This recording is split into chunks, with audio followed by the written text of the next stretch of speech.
네, 어제 본문과 관련해서 바울은 하나님의 경륜의 깊이와 신비를 깨달았었습니다.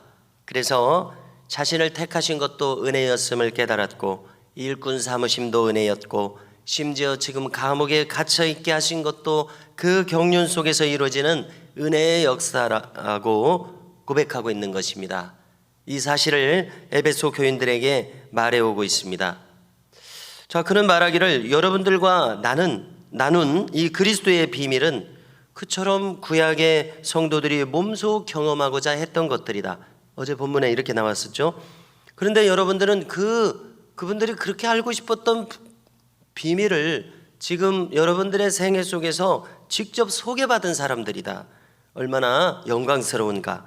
자, 이것이 바울이 믿고 있는 신앙의 골자 중 하나를 이루고 있습니다.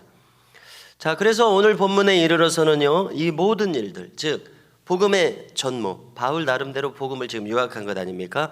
이것이 에베소 교인들에게 실현되도록 자기는 기도하겠다는 것입니다. 그래서 오늘 본문은 바울의 기도입니다. 아주 짧은 요약적인 기도입니다. 그런데 오늘 조금 전에도 함께 읽었습니다마는 이 기도는 에베소 교인들에게 해당되는 것뿐만이 아니라 모든 시대의 신자들에게, 즉 우리들에게도 해당되는 기도임을 알게 됩니다. 자, 그는 기도합니다. 먼저 천지의 각 족속에게 이름을 주신 하나님 아버지께 기도한다고 합니다. 자, 왜 이렇게 굳이 각 족속을 의식하면서 지금 기도합니까? 참 신비롭게 느껴지는데요. 자, 이 지구상을 한번 생각해 보십시오. 인간들이 각각 자기 나름대로의 거주의 지경과 한계를 가집니다.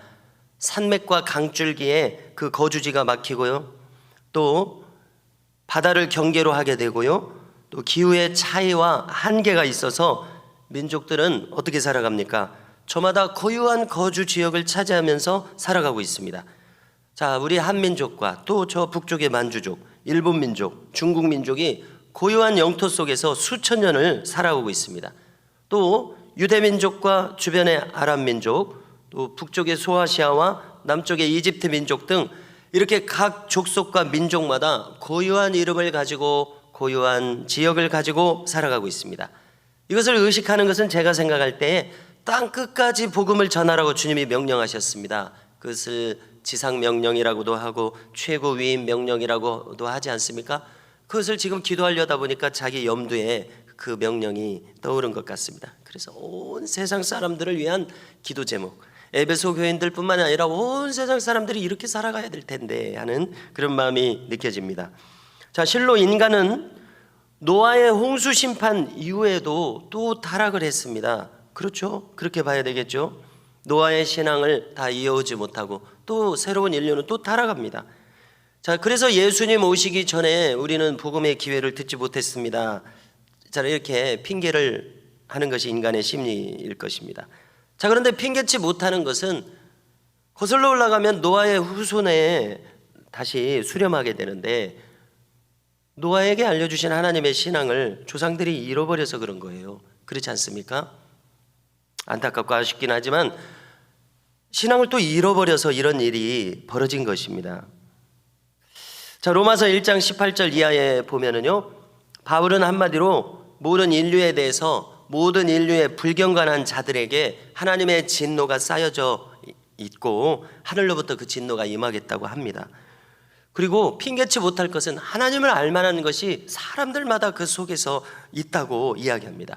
그래서 우리가 주일에도 자연계시를 논하는 것이 이제 그 이후의 구절에서 자연계시를 논하는데요. 자, 구구절절 이 자리에서 추론할 것은 아닙니다. 자, 결론적으로요, 인간은 핑계하지 못한다는 것입니다. 왜냐하면 자신의 양심은 하나님의 계심을 알고 있기 때문에 그렇습니다. 자, 그런데 임상적으로 생각을 할 때에 그 저마다 있는 양심과 그 마음속에 나름의 율법이 있다고 하지 않습니까? 바울의 논리의 요점이 그겁니다. 성경을 몰라도 자기 나름의 율법이 있다는 거예요. 그런데 그 자신의 양심과 자기 나름의 어떤 이 율법이, 하나님의 법이라고 해야 되겠죠, 이것이 직접적으로 하나님께 인도하는 데는 임상적으로 볼 때 참으로 회의적입니다. 불가능하다고 생각이 돼요. 적어도 저는요. 자, 왜 제가 그렇게 생각하냐면요, 믿음을 가진 우리조차도 제대로 믿는 것은 대단히 힘듭니다. 그렇지 않습니까?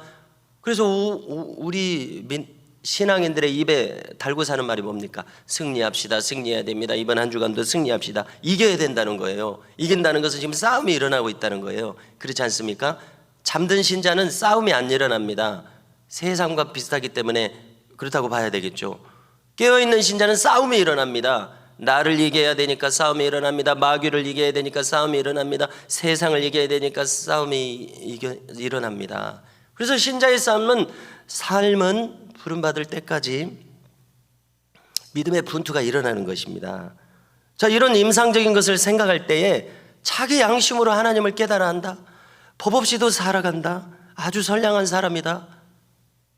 신자도 이렇게 죽도록 싸워야 되는데 예수님을 알지 못하는 사람이 어떻게 하나님께서 심판대에서 하나님의 심판대를 통과하겠느냐는 생각을 하게 되는 것입니다. 여러분들은 어떻게 생각하십니까? 한번 우리가 깊이 생각해 볼 대목입니다. 자, 결국 핵심은 인간의 심령 속에서 일어나는 작용에 의해서 모든 것이 결정이 납니다. 이 속에서 구원의 여부가 결정이 납니다. 이런 차원에서 오늘 바울의 기도를 같이 한번 생각해 보십시오. 그는 제가 보니까 크게 4가지로 기도하고 있습니다. 첫째로 16절에서 너희 속사람을 강건케 하실 것을 기도합니다. 속사람이라고 하는 것은 달리 표현하면 인간의 영혼을 말하죠. 더 정확히는 혼보다는 영을 말합니다. 사화를 좌우하는 것이 영에 달려있기 때문에 그렇게 말해야 되겠죠. 영의 강건함을 구하는 것이 바울의 첫 번째 기도 제목입니다. 자, 어제도 거듭 우리는 다시 점검할 때 영주도적인 신앙생활을 해야 되는구나, 이것이 핵심인 것을 거론했었습니다. 우리의 영이 분명하게 서 있고 분명한 기준을 확립하고 수립하고 있어야 우리의 혼을, 정신세계를 이끈다는 것입니다. 그런데 대부분의 사람들은 내 영이 각성해야 되는구나, 내 영이 하나님과 교제해야 되는구나, 이것조차도 생각을 못하고 있죠. 우리 성경이 분명히 그렇게 알려주고 있음에도 불구하고요. 그래서 대부분의 사람들은 믿는 신자라 할지라도 강력한 혼의 지배 속에서 정신없이 기준 없이 끌려다니는 것이 우리의 형편입니다. 우리가 다 경험했습니다. 그런데 이 대다수의 사람들 속에서, 믿는 자도 이렇게 살아가는 속에서 우리는 어떻게 살아야 됩니까? 말씀을 통해서 영주도적인 사람으로 살아야 함을 깨달았다는 것입니다. 그래서 바울의 기도가 이것입니다. 속사람을 강건케 하시며, 그래서 영의 강건함을 추구하면서 혼을 잠재우고 이끌어가는 이 삶의 방식, 이것이 근본적인 승리의 비결이다, 바울이 말하고 있는데요, 우리가 이렇게 살아갈 수 있기를 소망하고요. 두 번째로 17절에 보니까 그는 그리스도께서 마음에 거하시게 해달라고 기도합니다. 자, 이 기도는 우리가 조금 전에도 기도했습니다만 우리가 매일 드리는 기도와 중복되고 있습니다. 그래서 이 바울의 핵심적인 기도를 통해서 제가 간혹 우리 인간이 드릴 수 있는 최고의 기도라고 생각한다, 이런 말씀을 드렸지 않습니까? 바울이 오늘 기도하는 것을 보면서 역시 이 생각을 재확인하게 됩니다. 우리의 기도를 요약하고 가장 우리가 신앙생활에서 뼈대를 잘 세워야 되지 않겠습니까? 그래서 오늘 바울의 기도는 뼈대에 해당하는 기도라고 생각합니다. 여기에 살이 붙고 구체적인 상황이 붙는 것이죠. 우리의 기도를 요약하면 이 기도가 될 것입니다. 그리고 지금 27절의 두 번째 기도 제목은 뭐예요? 그리스도께서 마음에 거하게 해달라는 이 기도입니다. 그리스도의 심장을 품고 그의 겸손을 담게 해달라고 기도하고 있는데요, 이것이 같은 기도라는 생각을 하게 됩니다. 한마디로 그리스도께서 내 속에서 정말 뚜렷하고 분명하게 사시는 그런 사람이 되게 해달라는 기도입니다. 인간이 할 수 있는 최상의 기도라고 거듭 생각이 됩니다. 더 이상의 기도 제목이 없다고 생각을 합니다. 영주도적으로 살며 그리스도의 마음을 품는 사람이 되라는 바울의 이 최상의 기도가 반드시 우리에게도 최우선의 기도 제목이 될 수 있기를 바랍니다. 자, 이렇게 이 기도를 실현하면서 추구하면서 사는 사람 속에서 무슨 효과가 일어나느냐? 바울이 계속해서 말하고 있습니다. 그것은 사랑 속에서 행하는 사람이 되는 것이라고 이야기합니다. 그래서 17절 말미를 보면 그렇게 기록되어 있습니다. 눈으로 보십시오. 그래서 세 번째 바울의 기도 제목은 이 그리스도의 사랑을 몸소 우리가 깨닫게 되는 것을 구하고 있습니다. 여기 이어지는 구절들 속에서 지식에 넘치는 사랑을 깨닫기를 기도하고 있죠. 그것은 무슨 뜻입니까? 인간의 인식을 초월하는 사랑이라는 것입니다. 그리스도의 사랑은요. 당연하죠. 자, 이 넘친다는 말을 헬라어로 찾아봤습니다. 그랬더니 이런 상상을 할 수가 있어요. 돌을 들어서 저 멀리 내 있는 힘껏 던집니다. 이 넘친다는 말 속에 멀리 던진다는 뜻이 있어요. 그러면은요, 자, 내가 아무리 뜀박질을 해서 힘껏 던진 저 돌을 따라가고자 할 때 10초, 20초 만에 따라가지 못합니다. 힘껏 멀리 던졌기 때문에요. 자, 무엇을 이야기합니까? 하나님은 인간의 수준보다 저 넘어서 초월해 계신다는 것이에요.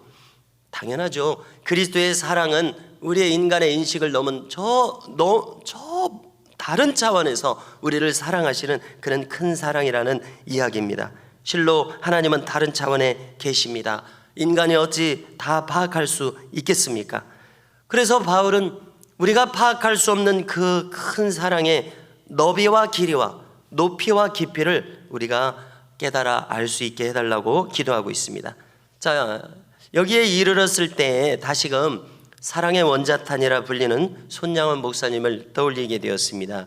왜냐하면 그분은 다른 차원의 사랑을 자기의 현실 속에서 실현했다는 생각이 들기 때문에 그렇습니다. 1948년에 여순 반란 사건이 일어났습니다.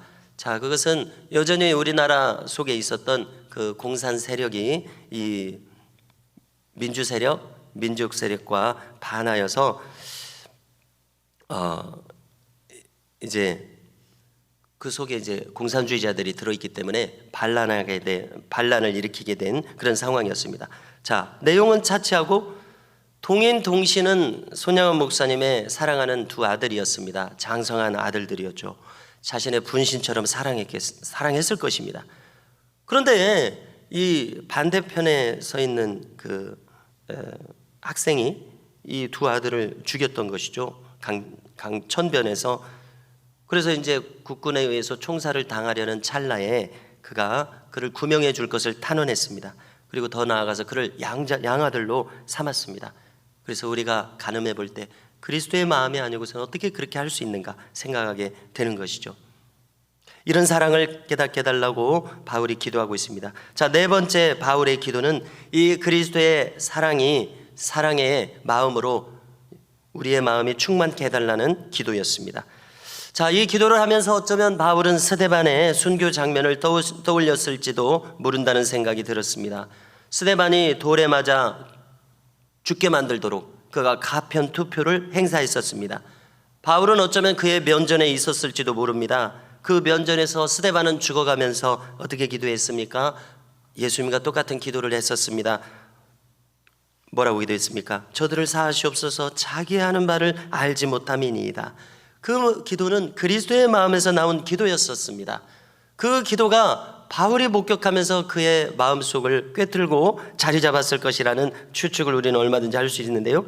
성도 여러분, 오늘 우리가 바울이 드리고 있는 이 네 가지 기도를 우리의 마음속에서도 다시 새길 수 있기를 바랍니다.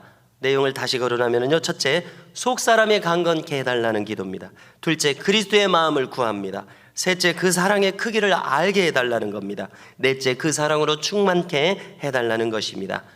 이 기도가 우리의 생애와 심령 속에서도 똑같이 실현될 수 있기를 주님의 이름으로 축복합니다.